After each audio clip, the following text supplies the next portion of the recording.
ایک سیئنگ ہے کہ silence is the language of God, everything else is just poor translation.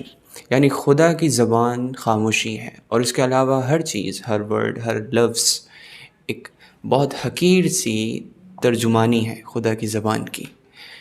لیکن آج کل جو ہم دیکھتے ہیں کہ ہر شخص کچھ نہ کچھ بول رہا ہے، ہر شخص لاؤڈ ہے، ہر شخص کے پاس ہر ٹاپک پر کوئی رائے ہوتی ہے، ہر کوئی ہر موضوع پر کچھ نہ کچھ اپنی رائے رکھتا ہے اور بولتا رہتا ہے.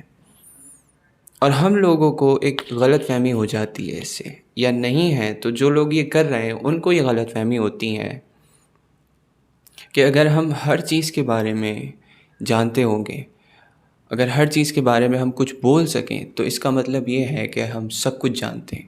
جتنا زیادہ کوئی شور مچا رہا ہے، کسی بھی روم میں بیٹھ کر باتیں کیے جا رہا ہے، ہر ٹاپک پر وہ کچھ بولے جا رہا ہے، اس کے پاس کچھ نہ کچھ ہے، تو ہمیں وہ ایسا لگتا ہے کہ وہ بہت جاننے والا شخص ہے. لیکن ریئلٹی یہ ہوتی ہے کہ بہت سے لوگ اس لیے نہیں بول رہے ہوتے کہ وہ بہت کچھ جانتے ہیں، بہت سے لوگ اس لیے بول رہے ہوتے ہیں کہ وہ یہ چھپانا چاہتے ہیں کہ وہ کچھ نہیں جانتے.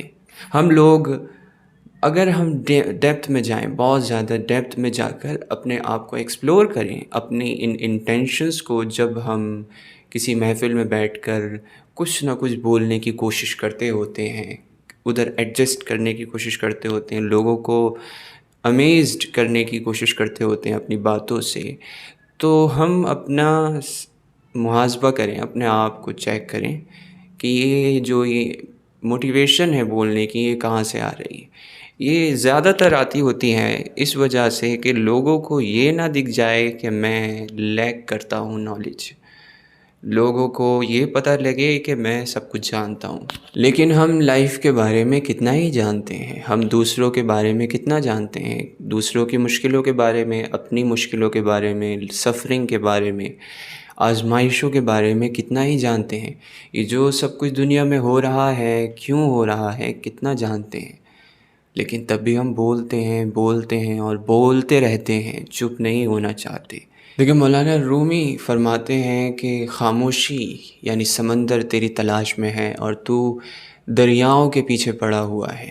خاموشی کا جو سمندر ہے اس سے ہی سارے دریا نکلتے ہیں. یہ جو سارے دریا ہیں، ورڈز ہیں، یہ خاموشی میں جا کر ہی مل جاتے ہیں. تو ہمیں سائلنس یعنی خاموشی، وہ دریا جس میں سکون ہوتا ہے، جس کی گہرائی میں جا کر ایک سکون ہوتا ہے، اس کو چھوڑ کر دریاؤں کے شور میں پتھروں سے ٹکراتے ہوئے جو شور ہوتا ہے، وہ جو ورڈز ہوتے ہیں ہمارے، ان کے پیچھے بھاگنا، یہ تب ہوتا ہے جب ہمیں نالج کی ذرا سی بھی، کوئی بھی نالج نہیں ہوتی کہ ہم لوگ کس لیول پر ہیں. اسی لیے جو ہسٹری میں بہت سے ڈیپ لوگ، جو بہت سے وزڈم رکھنے والے حکیم لوگ گزرے ہیں، تو جب ان کو تھوڑی سی بھی نالج کی خوشبو لگتی تھی، سب کچھ تو کوئی بھی نہیں جان سکتا، لیکن جب بھی کسی کو خوشبو لگی نالج کی، علم کی، تو وہ خاموش ہو گیا. ایسا نہیں، بالکل خاموش ہو گیا. وہ اس چیز کا مصداق بن گیا کہ جب بولو، اگر بولو تو خیر کی بات بولو، ورنہ چپ رہو. کیونکہ بولنا کم چیز ہے اور خاموش رہنا زیادہ بڑی چیز ہے. تو وہ لوگ جو کچھ جان لیتے ہیں، اصل علم یہی ہے کہ انسان جان لے کہ وہ کچھ نہیں جانتا. پھر جب وہ جان لیتا ہے کہ وہ کچھ نہیں جانتا تو وہ ہر ٹاپک کو اٹھا کر کسی بھی ٹاپک پر رائے دینے بیٹھ نہیں جاتا. وہ زیادہ تر خاموش رہتا ہے. جب اسے لگتا ہے کہ اس کی بات کی ضرورت ہے اور کوئی فائدہ ہو سکتا ہے اس کی بات سے، تب وہ بولتا ہے. جب اسے یقین ہوتا ہے کہ میری بات لوگوں کو فائدہ پہنچائے گی یا کسی نقصان کو روک سکتے ہیں میرے لفظ، تب وہ بولتا ہے. کیونکہ یہ نہیں ہے کہ بالکل خاموش ہو جانا ہے، یہ ہے کہ جتنا آپ خاموش ہیں، جتنا وقت آپ خاموش ہیں، وہ زیادہ بڑا عظیم عمل ہے خاموش رہنا، اس سے کہ آپ بولتے رہیں. لیکن جب آپ کے پاس بولنے کی کوئی ایسی چیز ہو جس سے کوئی فائدہ ہو سکتا ہے یا نقصان ہو سکتا ہے، تو پھر بولنا زیادہ ضروری ہے. اسی لیے فرمایا گیا کہ خاموش رہو جب تک تمہارے پاس کوئی بھلائی کی چیز بولنے کے لیے نہ ہو. بولو تو بھلائی کی چیز بولو ورنہ خاموش رہو. تو یہ بیلنس بنا کر چلنا ہے. یہ بھی نہیں کہ بالکل خاموش ہو جانا ہے، گونگا ہو جانا ہے. لیکن بھلائی کی چیز بولنے کے لیے بھلائی کی چیز اپنے آپ کو فیڈ بھی تو کرنی ہوگی، کچھ ایسا بھلا سننا بھی ہوگا، اپنا کیریکٹر بھی بھلا بنانا ہوگا، اپنے الفاظ بھی بہتر کرنے ہوں گے. انہی تمام چیزوں کو اکٹھا کر کے یہ بھی بولا جاتا ہے کہ اپنی آواز کو اونچا مت کرو، اپنی دلیلوں کو مضبوط کرو، اپنی دلیل، اپنی بات مضبوط کرو کہ ایک ایک لفظ موتیوں کی طرح ہو کہ جیسے پرویا گیا ہو. یہ چیز سیکھنے میں وقت لگتا ہے، اور یہ وہی سیکھ سکتا ہے جو خاموش زیادہ بیٹھتا ہے، کیونکہ خاموشی حکمت ہمارے اندر حکمت پیدا کرتی ہے.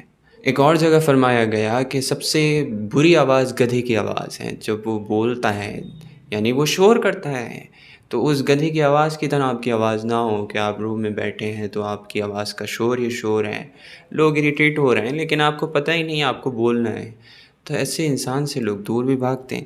اور پھر ایسے جتنا آپ بولیں گے نا، جو چیز ابنڈنٹ ہو جاتی ہے اس کی قیمت گر جاتی ہے. کوئی بھی چیز مارکیٹ میں زیادہ ہو جائے نا تو وہ سستی ہو جاتی ہے. جو چیز ریئر ہوتی ہے وہ چیز قیمتی ہوتی ہے.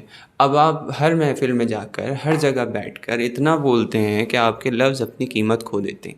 لیکن اگر آپ کسی محفل میں وہی بات بولتے ہیں جو اچھی ہے، اور اچھی بات ہم جتنا گہرائی میں جائیں گے نالج کے، تو اتنی ہی اچھی باتیں ہمارے اندر ہوں گی، اور جتنا ہم گہرائی میں جائیں گے اتنے ہی ہم خاموش ہوتے چلے جائیں گے، اور اتنی ہی ہمیں پرکھ ہوگی کہ جو بولنے لائق باتیں ہیں وہ تو بہت کم ہیں. تو آپ آٹومیٹکلی خاموش رہنا، زیادہ خاموش رہنا شروع کر دیں گے.